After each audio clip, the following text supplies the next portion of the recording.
We are now ready to begin our panel discussion titled Unlocking the South Caucasus, New Economic Horizons. Allow me to introduce our moderator, Ms. Hanne Leconte. Dear moderator, the floor is yours.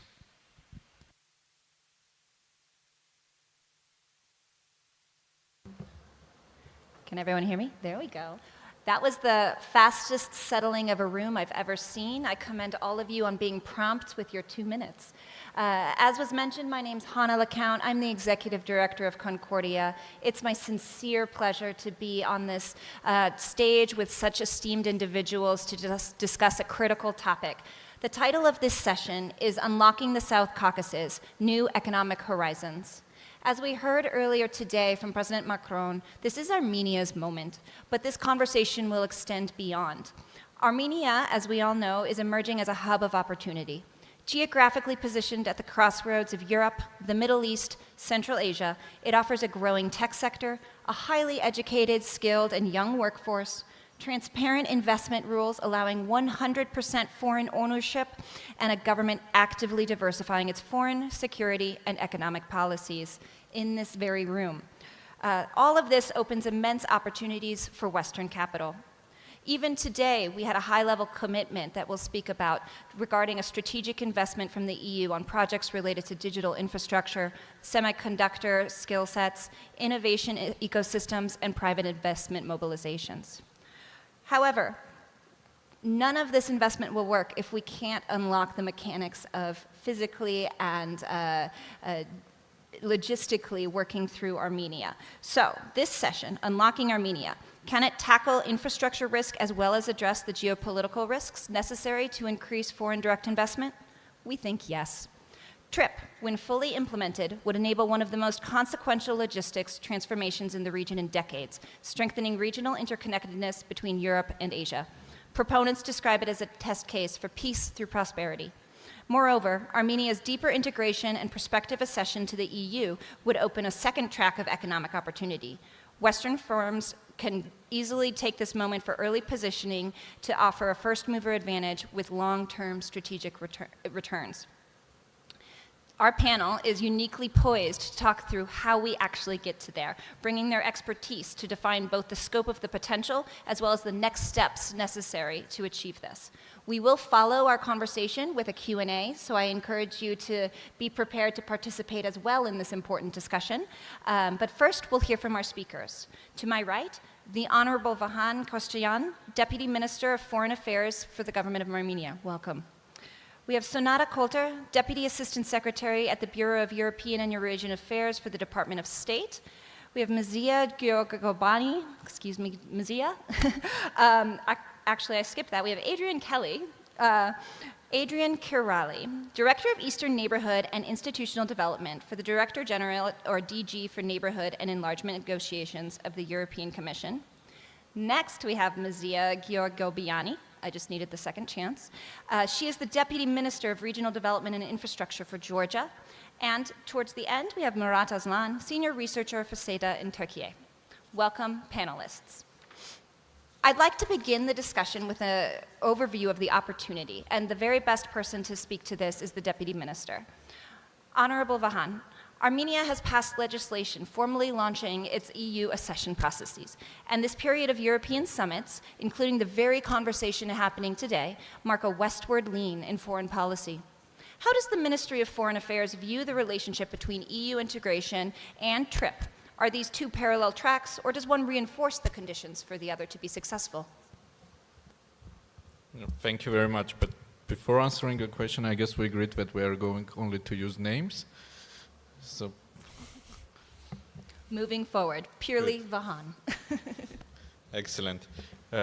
Just want to welcome you all and my friends and new friends, and thanks for being in Yerevan. Hopefully, the Yerevan Dialogue third edition will be very productive and interesting for all of you. And coming to a question, you know, there is no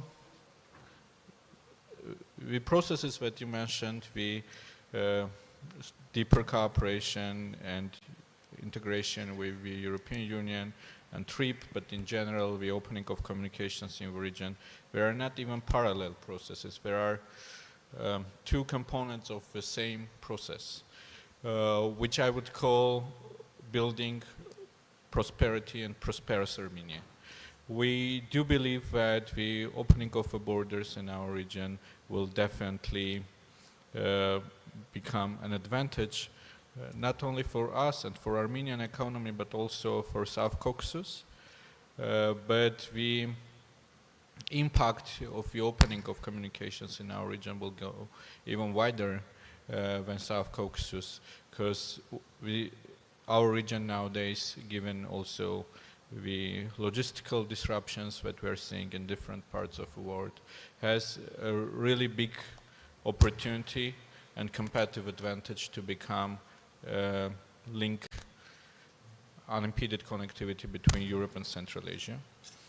And here we are working on this direction with all of our partners. Of course, United States is our preliminary partner with whom we are going to implement the TRIP project, as we are going to found a joint venture in near future, I guess, already.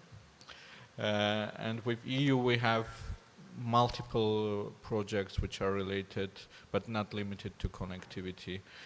Even today, during the EU-Armenian summit, which was happening today morning, we had several very concrete agreements related to connectivity but also economy.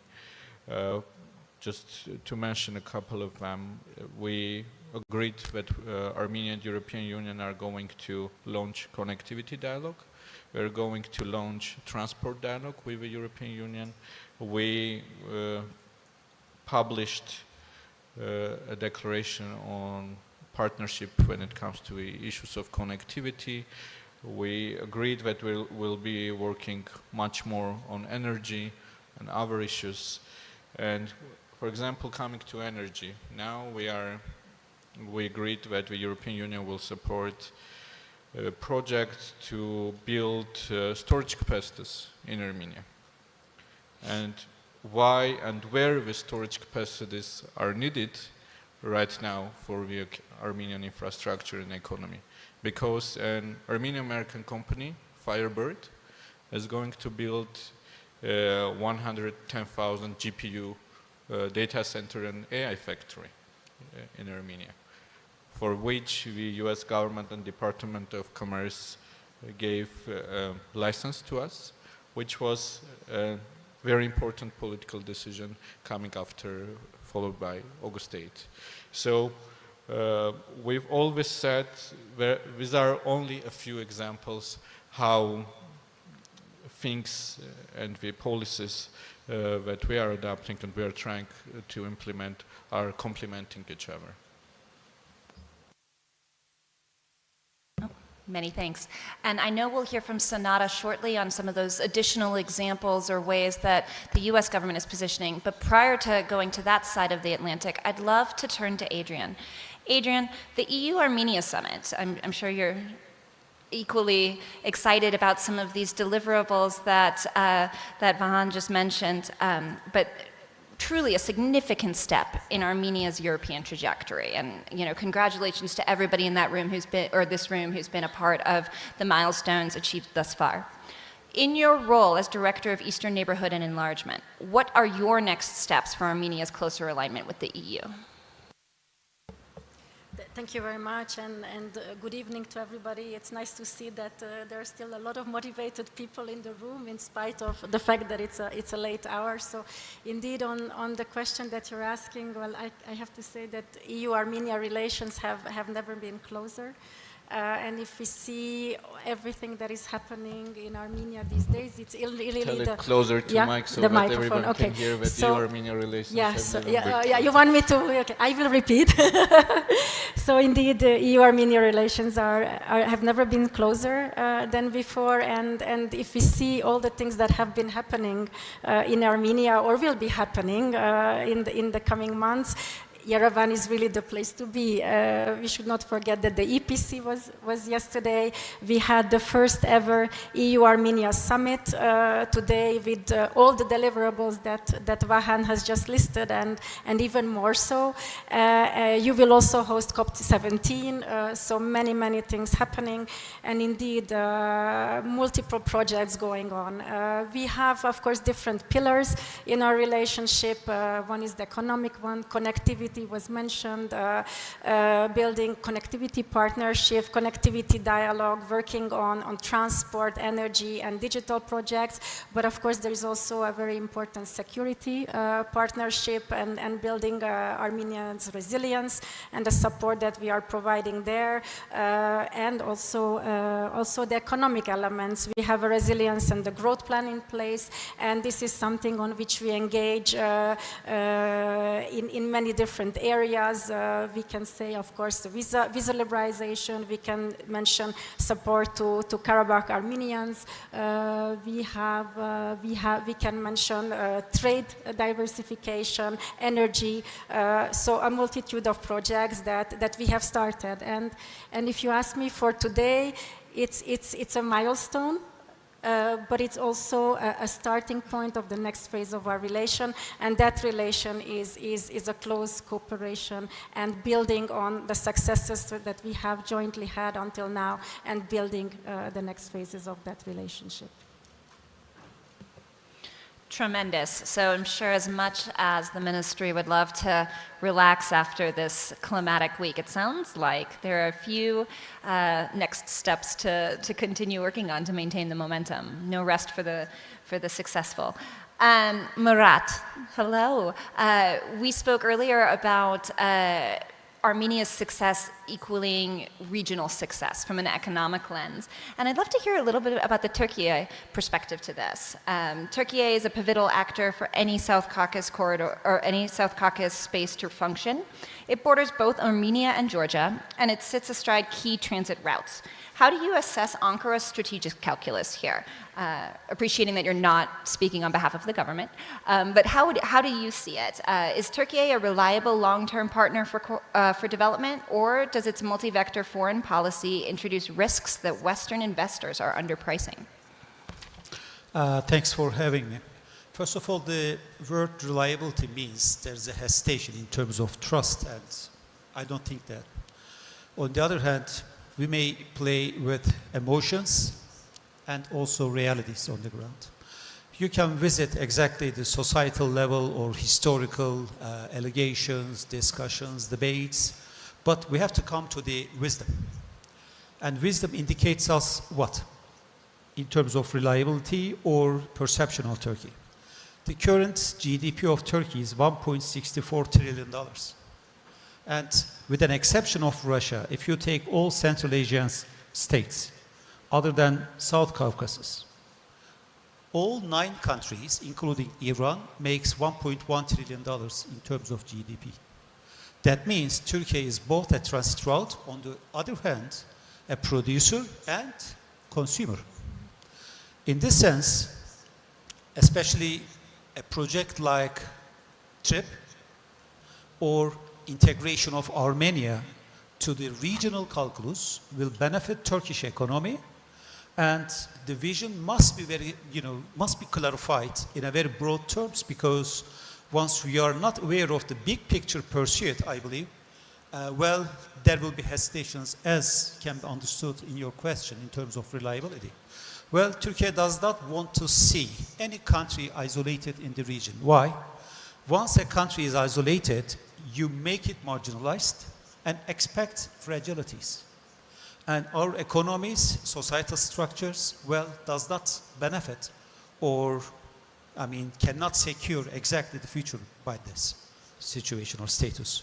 So yes, Turkey is reliable in promoting Armenia in the region, and for sure it's a process. There are a lot of barriers, by the way, and risks. And there must be an end to the decades-long or centuries-long allegations or disputes or etc. And we have to come to the terms of wisdom. This is exactly what I believe. And please just let me remind you another thing. it's important to understand the role of Turkey in the region. Turkey is just in between of 3 continents, 3 regions, and 3 seas. In this sense, whatever happens in Balkans, Caucasus, or the Middle East will have an impact on Turkey, or Turkey will shape it, either by active defense, passive defense, sometimes aggression if the threat is existential. But what I believe is that Armenia, Caucasus is one region that Turkey is interested in, and the vision is to include this region to the inventory of promoting prosperity, because the aim of one state is twofold: security and prosperity. So I think we should combine both once you are talking about Caucasus. Thank you. Thank you so much. And just as a show of hands, if anybody, first of all, who traveled into Yerevan for today's forum? Lots of people, wonderful. Who traveled using Turkish Airways? There we go, there we go. So I love to see again this integration and the opportunities here coming together in real time. Let's start talking a little bit about some of the risks that are going on or going through the minds of prospective investors. I'd like to turn to Mazia. So Mazia, from a regional perspective, Georgia sits at the physical heart of the South Caucasus region, and your ministry has extensive experience financing and coordinating infrastructure investment with international partners, including the World Bank and the EU. You've been here. You personally have been doing this work. So in your eyes, if you were to say, be on a panel with leadership from Armenia and have the opportunity to share, what are the most critical infrastructure gaps that you see in either Georgia or Armenia as we're thinking through these pieces that you're working to close? And how should Western investors think about the risk and return profile of projects in this space? Thank you for this question, and first of all, I also would like to thank all of you for having me this very interesting panel, which not only interesting but very important for all the region to discuss further opportunities and at the same time the already existing bottlenecks in order to develop the not only the road but at the same time the regions. What I may say that yes, definitely we have a lot of opportunity and we have a lot of experience of having the working with all financial institutions in respect of to finance our main infrastructure, which really gives us opportunity to become one of the main vital component of the middle corridor. It gives us the possibility, and when we are talking about the bottlenecks, so we are talking about our priority not to build from scratch, but to remove all remaining bottlenecks along and already existing roads. And in this respect, we try to expand our possibility in this respect. And when we are talking about the bottlenecks, we have in mind to complete all kinds of sections for the rehabilitation and upgrading what is needed. At the same time, when we are talking about the connectivity, it's really important to talk about the expanding the maritime direction.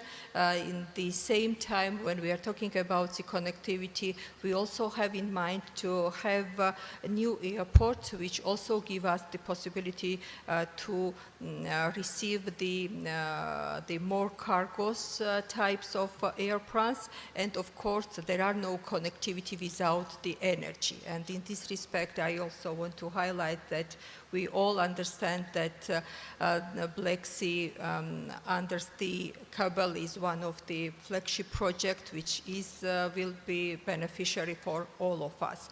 And in this respect, I also, yes, we all understand that there are a lot of question marks. So we are living really interesting areas, and in this location is really important. And in this respect, of course, all kind of measures should be done from both sides. And in this respect, we are dealing all kind of critical gaps in order to meet all kind of requirements what is needed to have this kind of middle corridor. And of course, we welcome the trip and the opportunity which gives all region and in respect of the development. And we do see that, as it was mentioned, that it will really complement to this corridor what we have at this stage. Thank you. Great, thank you. Sonata, as a career diplomat, you've leveraged statecraft to open up doors for resilient and sound investment around the world in a variety of dynamic environments. Now in your current role, I'd love to hear your thoughts on the full Russia-Caucasus European security spectrum in 2 minutes. Just all your thoughts. How do you assess the region's resilience to external geopolitical pressure? And is the window for deeper Western engagement stable enough to justify long-term capital commitment? Well, I think, as you noted, it's unlikely that I will share all of my thoughts on those questions in the next 2 to 3 minutes. So let me share a select few. To very clearly answer your questions, is it stable enough? Is it resilient? The answer is yes. And I'll tell you why, because I think that's what you are most looking to elicit. You will hear tremendous resonance between my comments, Vahan's comments, Adrian's comments, because there is such a shared sense of opportunity. We heard Prime Minister Pashinyan this morning outline this ambitious agenda, also the foreign minister, coming out of the summit, coming out of the conversations. So, you know, for the United States part, building off of the historic August 8th Peace Summit, we have a clear agenda. We are working very hard to deepen the relationship, the bilateral relationship with Armenia, but that's not where the resilience and the stability comes in. The resilience and the stability comes in because it is, as you have heard throughout the day, a shared project. Our leaders have set the tone. We, you know, bureaucrats here are working to advance it. And that is important because we are, I think, we are all rowing in the same direction. And that is, and here's the third sort of pillar of the stool that provides the resiliency for these objectives and the confidence for me to allow me to say that, yes, this is a region that is ripe for Western investment. The third pillar here is that, most importantly, this is what the people have decided that they want. This is what the Armenian people are working toward. This is a project that will bring, again, peace, peace which brings security and prosperity. And it is making the concrete, making the benefits tangible. This is not just political rhetoric. This is such a unique moment in time. It is a collective opportunity for us to make this real, to help the people of Armenia feel the benefit, to help the people of Azerbaijan, to help the people of Georgia really benefit from the connectivity, from this region-wide project that our leaders have set out for us. That's what provides the stability, that's what provides the resilience, and makes this an opportunity and a region ripe, absolutely ripe for Western investment. I suspect I may have an opportunity later to talk a little bit more about ways in which the U.S. is looking to do that, and I would be delighted to, because it is a key opportunity. And the fact that there are so many people here at the Yerevan Dialogue here this evening means that it is, we all recognize this incredible moment. Thank you so much. As we think about that recognition and the ownership behind it on behalf of the Armenian people, Vahan, I'd love to hear from you if you were speaking to an audience of Western businesses, which you are, who are, as they assess entry, as they come up with a strategy and a plan based on the rhetoric that Sonata just shared about the resilience and the buoyancy right now that could underpin it.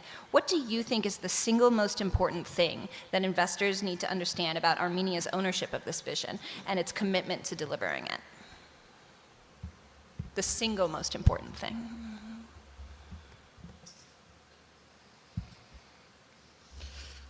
Well, it's very difficult to identify probably one single aspect of everything, but I tried to get a catch, like a hook for it. Okay. I'm sorry. You can identify more than one. It's fine. thank you for the opportunity. Let me tell a couple of layers which can be interesting for investors now. Interestingly, one of the most hostile regions in the world probably now is one of the safest regions in the world. I mean, look what was happening in other parts of the world, in Middle East, which were considered to be the safest. Now, during the last months, we saw many people which were coming to Armenia temporarily to stay because it was safe in Armenia. It was safe not only in Armenia but also generally in South Caucasus. So this is very important, I guess, for foreign direct investments to make sure that the money is in safe area. Second, we're looking to future-oriented projects in Armenia, and when the government is building necessary infrastructure to assist. Giving the same example with the AI factory, which is it's already started. They already started the construction process. Government has a very important stake there. Third, we are building our connectivity and communications with all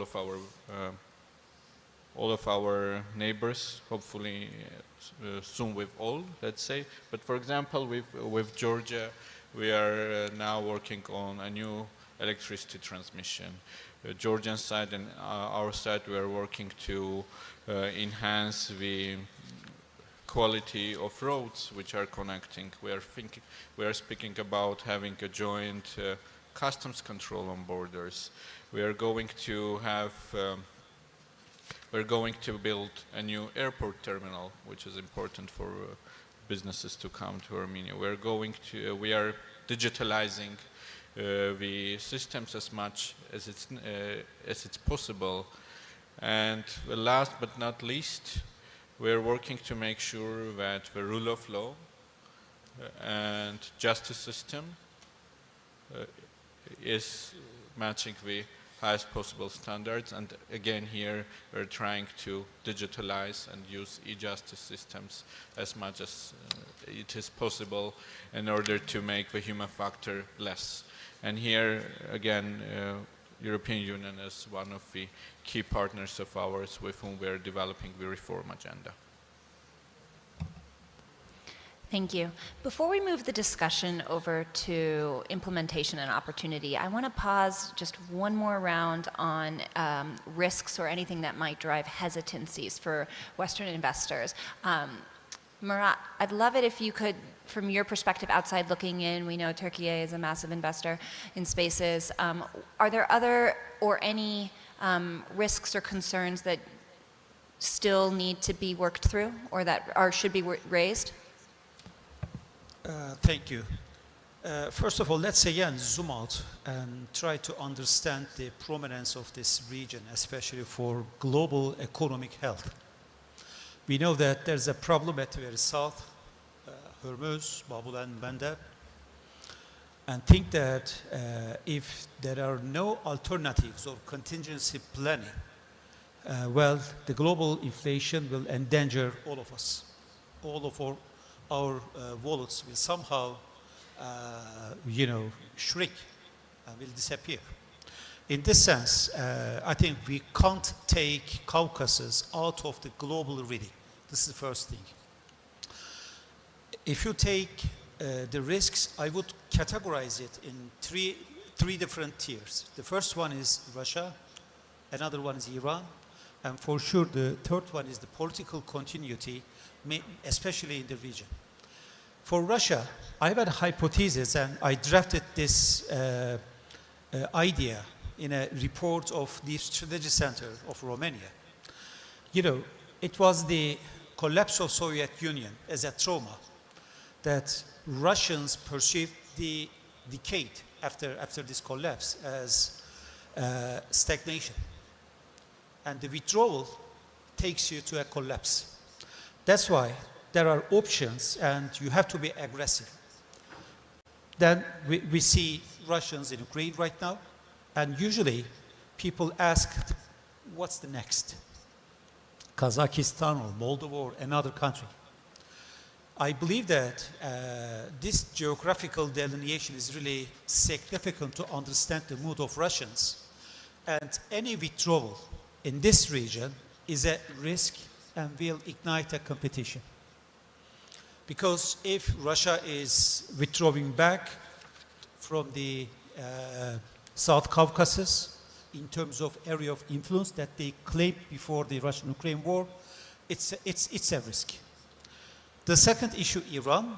Well, Iran cannot be limited only by the borders. They were in Lebanon, but they are also in Central Asia because there are Persian-speaking countries over there. So in this sense, a bypass to Iran, well, it's a risk. They can do something in future. So there was a project and an argument, 3+3, to include all actors in the region to the same pot, and I totally agree with this idea. If there is a process for a collaboration, I think we have to include all actors. Otherwise, they will start challenging. And for political continuity, today the governments in each country, Georgia, Armenia, Azerbaijan, Turkey, or the others in Central Asia, they support the idea of a loose integration. I mean, not a supranational sort integration, but integrating in terms of economies, trade, and it will be the one that will provoke, spillover effect. I think this political willingness should have a continuity in future, this regarding exactly who is in charge with any government. That's very important. But this is also a fragility if any actor like Russia and Iran is excluded. So we should be aware of these risks, though. It should not stop exactly how we encourage the governments and also proceed the current engagements, I believe. Thank you. Thank you for raising such important points. We're going to take about 5 more minutes with the panel and then turn to the audience. So this is your 5-minute warning to come up with brilliant, insightful questions, not comments, not interjections, not doctoral theses, but questions for our speakers, and then we'll continue moving forward. Before we get to those questions, though, Adrian, can we speak a little bit more about some of the investments towards integration, EU integration that Murat was referencing that have come up in some of this conversation as well? Specifically, the EU is committed financing to the Trans-Caspian route, and it's launching the EU-Armenia connectivity piece that has been referenced a few times. How do you see European Commission's role in supporting Crossroads to Peace? Well, thank you. I have to start with the word connectivity because it's interesting that since I'm working on this particular file of connectivity, we have always been mentioning it as a technical collaboration in different areas. And if you look at it now, I would say that really it's a geopolitical imperative for all the work that we are doing, whether it's Armenia, whether it's the European Union, like-minded partners, the US. And if you look at really the challenges that we are all facing today, I think it is very clear why the Trans-Caspian transport corridor is very important in this regard, and why the joint work that we are all trying to do in the region is of importance. We have seen that global supply chains, global routes have been hugely disrupted. Energy systems are being redefined. So it's an imperative that we have together. And if you look at the crossroads of peace and looking at Armenia's role in the region and going beyond, this is really also such a choice. It's a political choice, but it's also a vision. a vision of Armenia, how to really bring peace and prosperity to this region, and how indeed all the partners and neighbors need to work together, and the EU is a partner in this, and this is what we are trying to promote, that we are trying to support with the different instruments that we have. And when we look at the Trans-Caspian Transport Corridor, for us this is not just one route, one corridor. This is really a network of corridors in a variety of areas, whether it's transport, whether it's the energy field, whether it's the digital area, where we all have to work together. Otherwise, it's not a success. One important element, of course, is how we also support Armenia in really having this vital role in building this corridor, and this is why we actually launched the connectivity partnership that will be also supported by the connectivity dialogue that Vahan has mentioned. And no, this is really it's a no-brainer. It's about better links. It's about more investments. It's about more opportunities for Armenia, but also for the partners, and also to work together with the EU and like-minded partners. So what we are trying to do on the regional level is to really coordinate better with everybody. We are launching actually in June, the 23rd of June, a coordination platform for the South Caucasus and Black Sea countries, where we will look at how we can all collectively work better together. And we will invite, of course, the international financial institutions, but private sector, like-minded partners like the US to really work together both on infrastructure projects, but also on soft measures. This is not something that we have not spoken about so much, but this is also very important to address the bottlenecks that Zia was talking about. So this is on the regional level. Now, when it comes to the connectivity partnership, we will work with Armenia on transport, on energy and digital, on identifying key projects, priority projects. Today, we have actually announced the reconstruction, some of the BCPs with the partners towards partner countries, Turkey, Azerbaijan, and this is very important in rebuilding the transport links. On energy, Armenia has a huge potential in renewables, for example, but also energy storage, interconnection, so these are key areas. And then on digital, I think Vahan has already mentioned AI. There's a very promising digital sector in Armenia that we would like to build on. We have launched a number of very concrete projects today with letters of intent that were signed with promising companies, and we will be actually further promoting this through a call of expression of interest that we launched towards the private sector, both in Armenia, in the EU, and in the EU to bring private investment and new projects to the country. Actually, this call for expression of interest is open as of today, so interested companies can already start looking at this. That sounds like a perfect action point. Thank you so much. For networks to truly work, they have to coordinate, speak to each other, be harmonized. I'd love to hear from a Georgian perspective, as route volumes grow, how Georgia is ensuring that its infrastructure development keeps pace in a way that meets the interoperability and regulatory standards. All of this is what makes it attractive, of course, to FDI and international investment. So Zia, on your thoughts on what Georgia is doing in this space? Thank you. Definitely, when we are talking about the development of infrastructure in this respect, we have to think that infrastructure expansion must go hand in hand with standardization and integration. There are these three main points on which I want to highlight and to make the point in this respect. One is this fiscal connectivity. This is the issue we all, and this is the topic on which we are investing a lot, and we will continue to investing in this in order to assure the fiscal connectivity, but at the same time the operational efficiency and digitalization is the key. When we are talking about the operational efficiency and digitalization, it means that we have to be in line all kind of requirements and all kind of needs what our neighboring countries have. And this third one, what I also want to highlight, this is the issue of the regulatory alignment and regional coordination.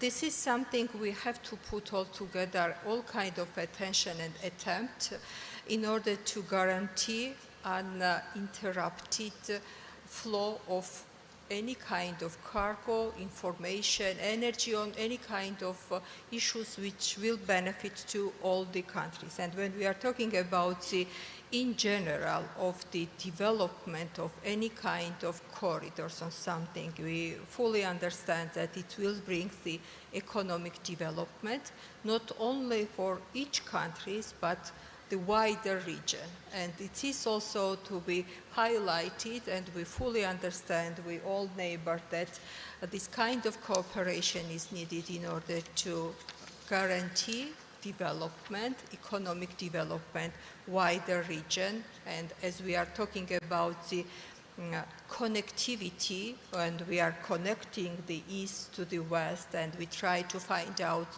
and to have the shortest way how we are connected to the east to the west. In this respect, definitely we are talking from the economic perspective, because it brings the economic development not just for the countries or through this corridor, but the wider to the areas, the regions.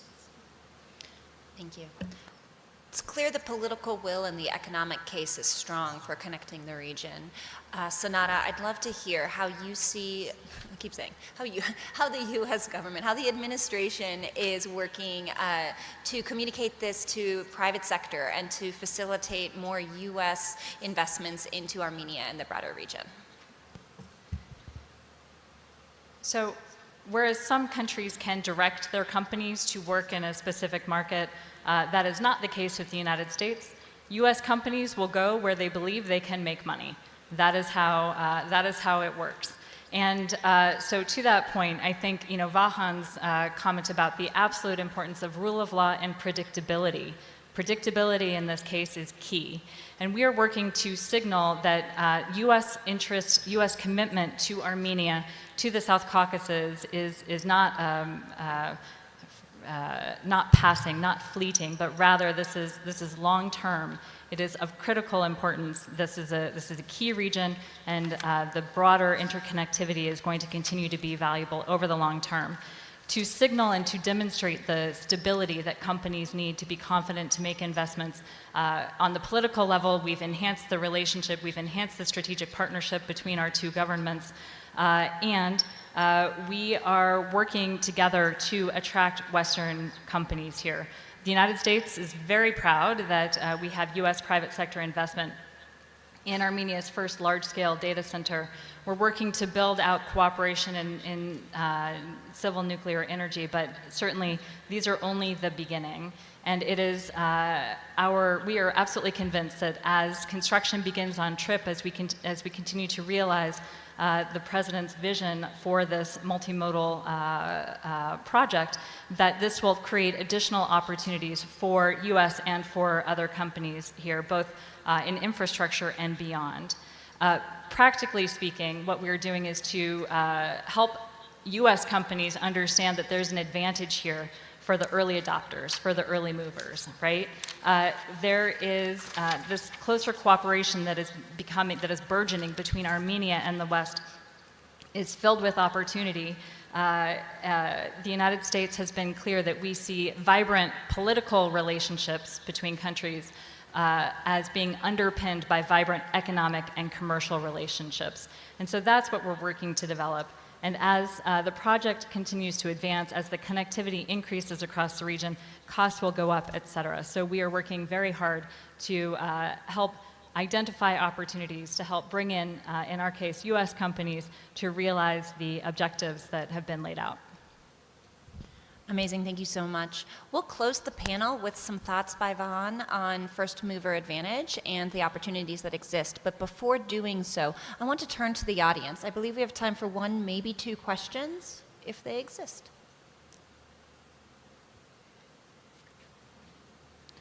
No worries. You know how to find any of us. We'll be here, I assume, the full 2 days, and excited to tackle anything in the hallway fueled with caffeine. So, Vahan, please share with us a little bit about what you think are the first mover advantages from your perspective, how the Armenian government is opening doors, and anything, again, a final message to people who are on the brink of investing, who are thinking, if Dell did it, maybe I could too. What would you say to them?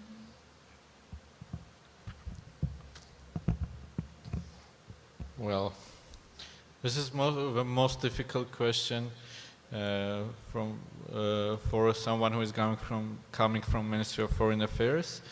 But anyway, Armenia is a country which is democratic, which is safe, and which is going to continue the path of constantly investing in developing our own capacities and our own knowledge and our own environment. And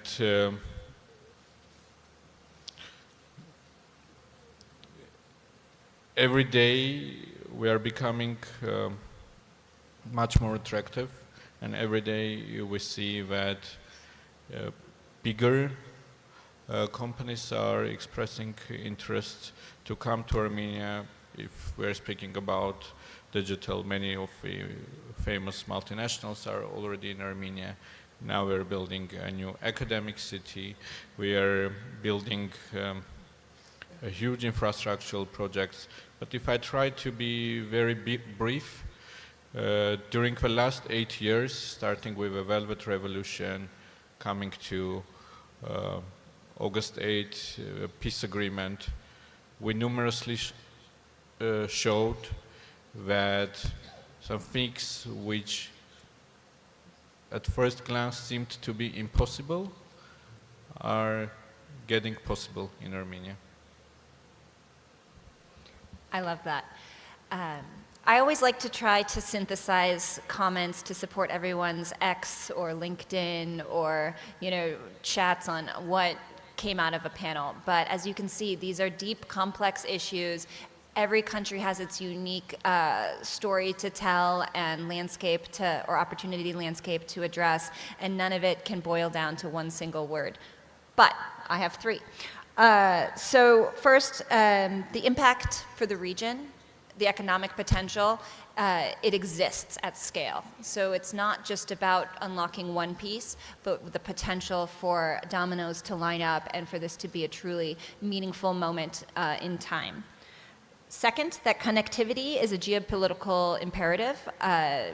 Every panelist in some way spoke to the importance of thinking through how countries, people, companies speak to each other, and what mechanisms are necessary for things to flow in a more smooth way. And this is not a nice to have, it is a need to have. And finally, that the opportunity is real. It is now. It is exciting, and it is something that I would assume everybody on this stage right now invites you to really consider. So with that, thank you so much to our esteemed panelists. Thank you to the Yerevan Dialogue, to everybody who's part of putting together this tremendous event and this moment in time for Armenia. We are grateful for the opportunity to be here.